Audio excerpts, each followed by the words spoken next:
Good morning. It is day 2 on our road trip, and we're in Gyumri, Armenia. So today I think we're just going to go for a little drive. It's raining again, so we'll have a drive out to a monument here in Gyumri, and then we'll head on the road to our next town. So join me on my adventure. Let's go.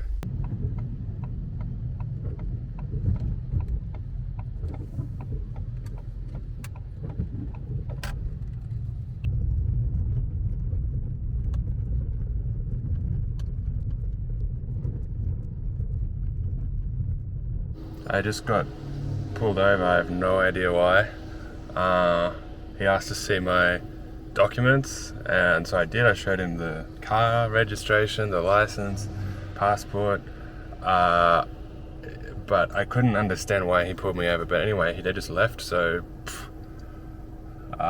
let's hope that doesn't happen again. I don't know what I did that made me get pulled over, but okay. Just gonna continue, I guess, and I honestly have no idea. So anyway, we'll keep going, I guess, and hope that doesn't happen again.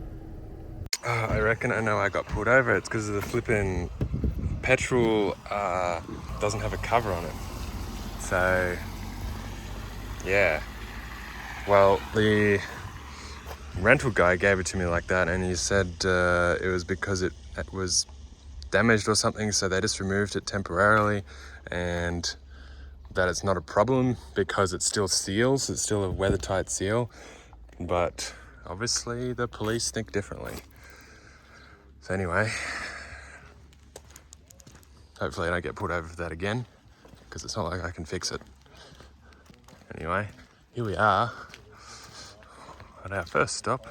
So it's raining here in Gyumri, but behind me you can see a large statue, Mother Armenia, which is the female personification of Armenia, I guess. It was built in 1975, and it resembles the one in Yerevan as well. So the Soviets often like building big monuments like this, such as this one. So yeah, it might be a bit difficult to get pictures in the rain, but we're gonna try our best.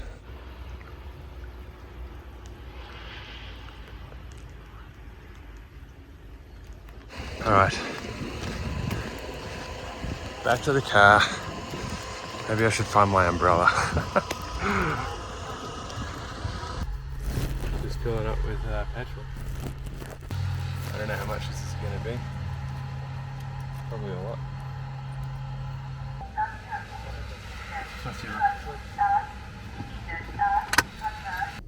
Fuel acquired. So I just filled up with petrol. So I had to put 95 in because that's what the rental guy said. I don't know if you're supposed to always put in what the rental guy say, or whether he's just talking up what he wants because he's not paying for it. They do it for you here in Armenia, so you just pull up and they come to your car and ask you what you want and how much. And I just filled up because I don't know when I'm next going to have a petrol station. I'm in the city at the moment, so I won't always be in the city. So we're back on the road here in Gyumri, heading out of town now. Gonna head out to Spitak and see what we can find out there. It's still raining here, unfortunately.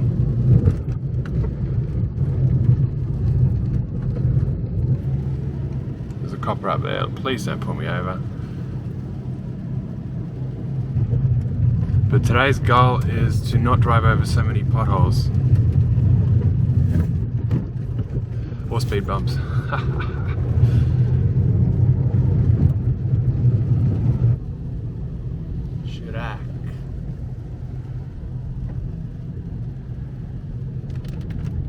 We're now driving in the clouds. Oh my god. That's not window fog. Oh my goodness. Visibility is very poor.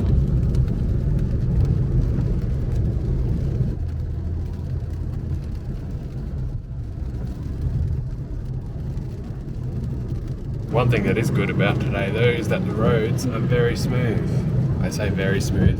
For Armenia, they're very smooth.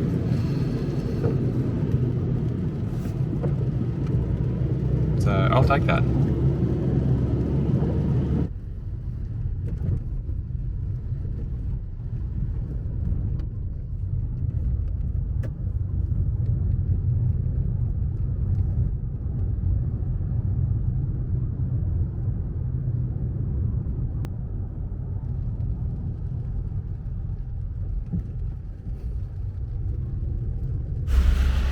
Alright, we've stopped in the town of Spitak. So I want to tell you a bit about Spitak. It's just stopped raining for the moment. Here we are in the main square.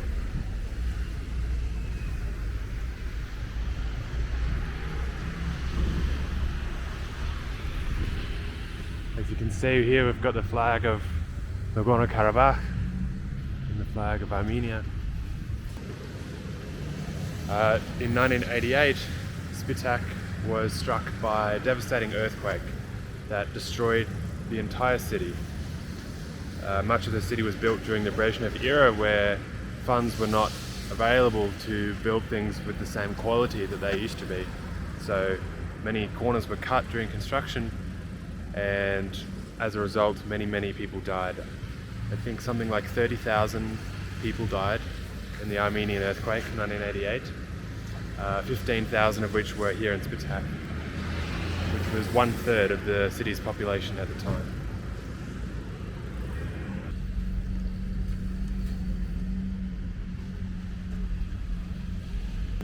Spitak was rebuilt with the help of many countries in a slightly different location from the original. I don't know where geographically it was, but it must have been just nearby in the surrounding hills, and they decided to relocate the city here.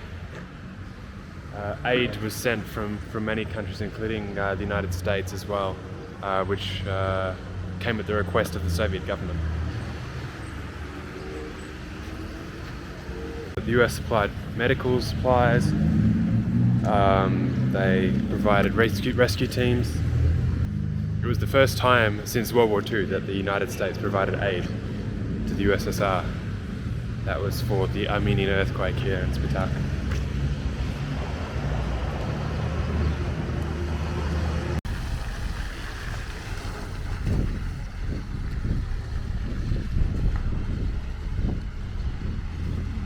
The earthquake was caused by the convergence of the Eurasian plate and the Arabian plate, and the magnitude of the earthquake was 6.8 on the Richter scale.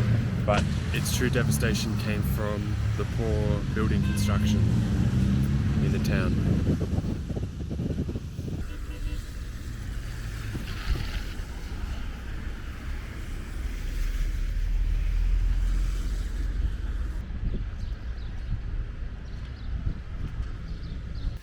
Alright, we're back in the car. Now we're going to go off and see if we can find an abandoned youth pioneer camp. And that's just outside of Spitak, so I'm told. So let's see if we can do that. The rain stopped, so let's hope that it stays away. Where am I going?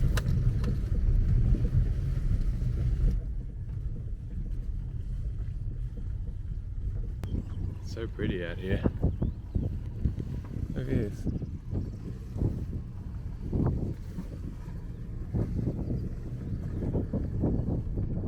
Oh gosh, we're heading up a very bumpy road to this pioneer camp.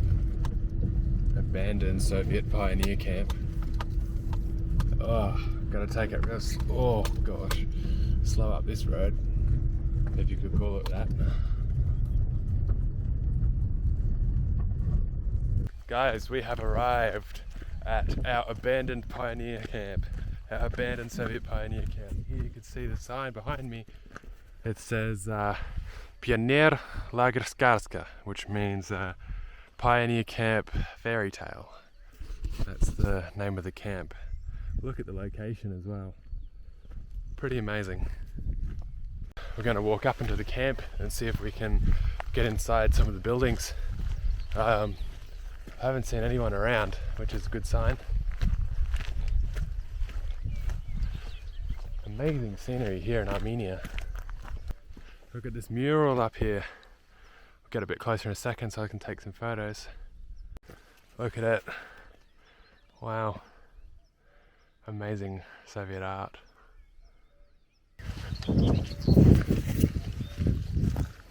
Looks like there's gates, but I'm sure we can get around them. Pioneer Camp was basically the Soviet Union's equivalent of Boy Scouts. Here they would come and learn skills, how to learn things, but also they would be taught with Marxist-Leninist guidance as well. It's all part of it. So it's basically a Boy Scouts place. I honestly don't know the wildlife here in Armenia. As long as we don't encounter any bears, I'd be happy with that.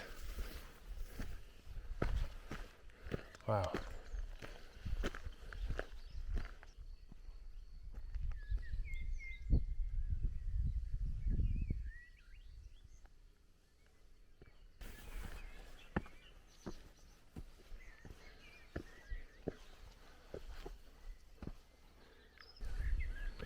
Wow.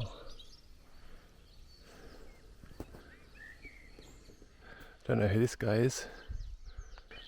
Someone who was important to them. Not Lenin though.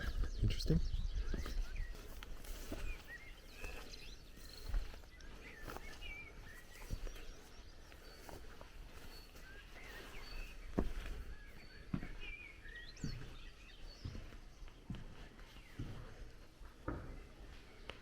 Wow. Sink's gone. Toilet's gone.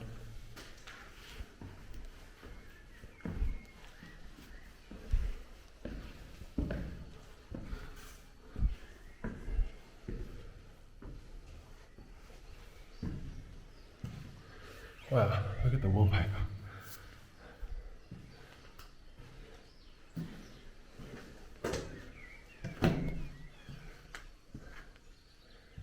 Right. More of the camps over that way. I think that's where we're going to go. Can't believe I found it though. It's very exciting. There's no one here. This is truly abandoned. Not like in Chernobyl where there's busloads of tourists. Oh no, I just felt some rain.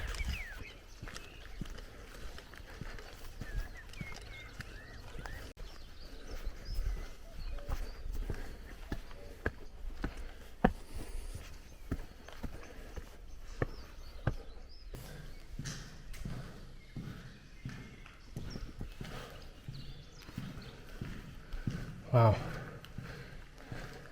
Wow. Here we've got what used to be, what looks like, a bowling alley. Wow. They would have had the stands here. These were where the tracks would have been for the ball return. Wow. There's the machines here for placing the pins. It's amazing what you can find when you come into the middle of nowhere in Armenia.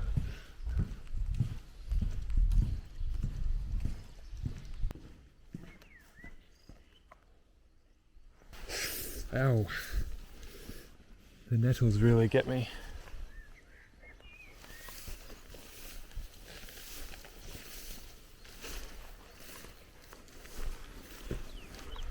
Wow.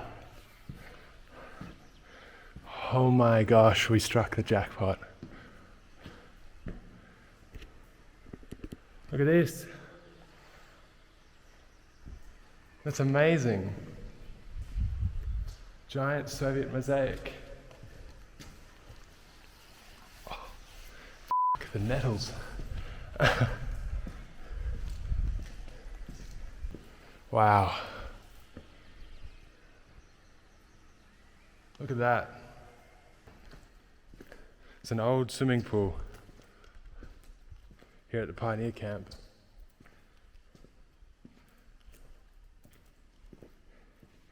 Incredible. Look at the mosaics.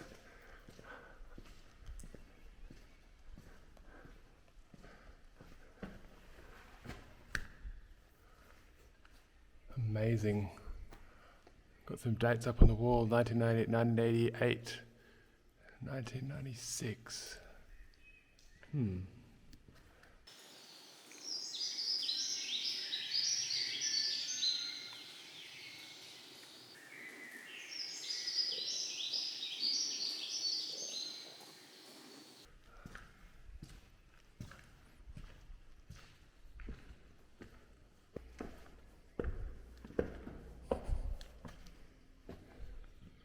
Wow.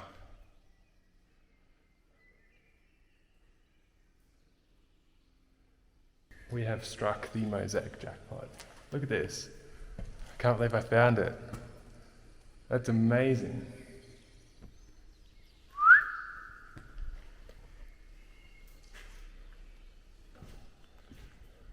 There's the old diving board, diving platform.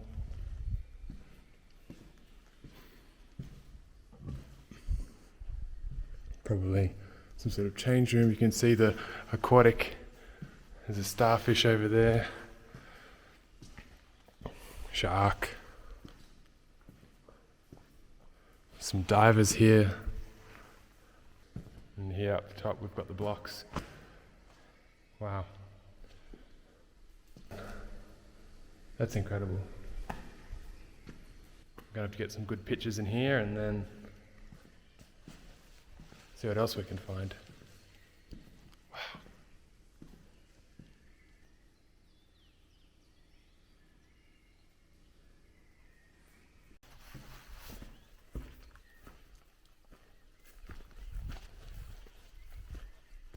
It's not raining anymore, at least. How awesome was that? Bye bye, epic mosaic swimming pool. It's always a little bit challenging navigating abandoned places because it's not always obvious where the paths were.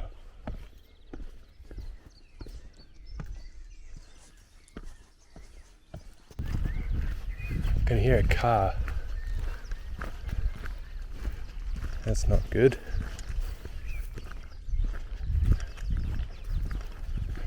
Because I don't have cell phone reception, so I hope they're a nice person.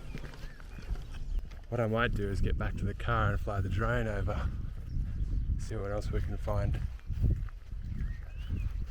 Well, my car's still here, so that's a good sign.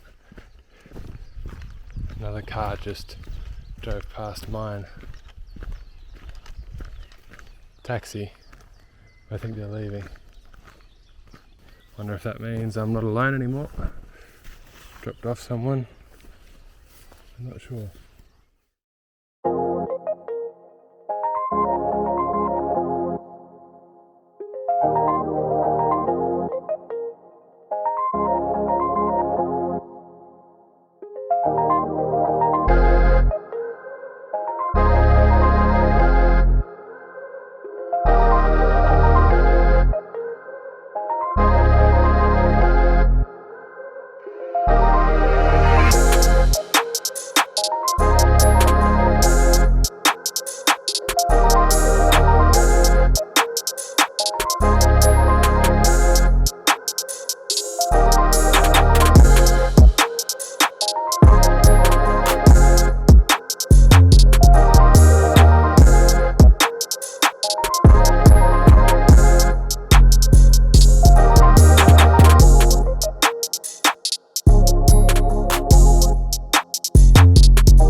Soviet pioneer camp Skazka.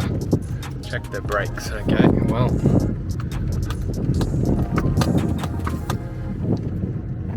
I think the suspension's going to be put to test more than the brakes.